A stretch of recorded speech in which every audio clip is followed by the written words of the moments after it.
Welcome back, everybody, to 360 Sports Network at 360sportsnetwork.com. I am the Lost Cause, coming to you again with the Daily Pigskin Blink, a daily look at fantasy football and the NFL and everything else in between to help make your fantasy football team hum. In tonight's action, Jacksonville looks to come into Atlanta and hopefully get their first back-to-back win of this season, while Atlanta looks to keep their playoff hopes alive and, well, hopefully finish the last three games with wins, and they're praying and hoping that New Orleans loses their last three so that they can repeat as divisional champions. I don't think that's going to happen, but tonight is a good step in that direction.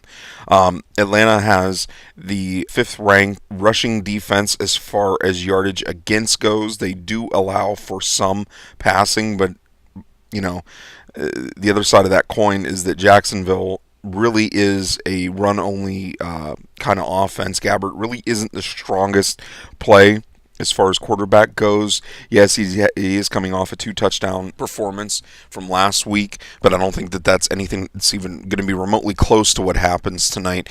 MJD needs only 170 more yards to top his career high of 1,391 that he set back in 2009. I don't think that's going to happen tonight either.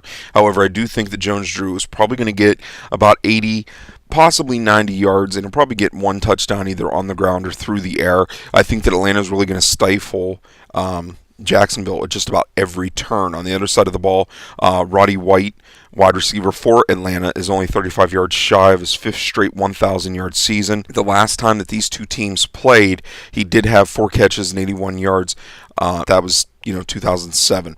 So looking at this game in terms of what could happen, what will happen, I think the receivers for Atlanta are going to be hot. Roddy White, Julio Jones. I think even Harry Douglas is probably going to get a few receptions for a little bit of yardage here. Tony Gonzalez is going to be a nice, solid play. I think Matt Ryan could be behind Romo as the quarterback of the week this week. If you have MJD, even though it's not going to be as impressive as a 4-touchdown performance like last week, he's still a solid play. You still got to go with what works or what has worked for you. For other Jacksonville players, I don't think Mike Thomas is worth the play, nor Mercedes Lewis, and I definitely don't think Gabbert is worth a start. If he's on the waiver wire, well, let him make a permanent home there. That's it for me for today, Thursday, December 15th, for the Pigskin Blink. You can check out this podcast as well as every other podcast at 360sportsnetwork.com, as well as fantasyfootballtoolkit.com. You can email me any questions, comments, suggestions, any stats, any rumors, any injury reports, anything else under the sun to lostcause at fantasyfootballtoolkit.com. Take care, everybody, and have a great one.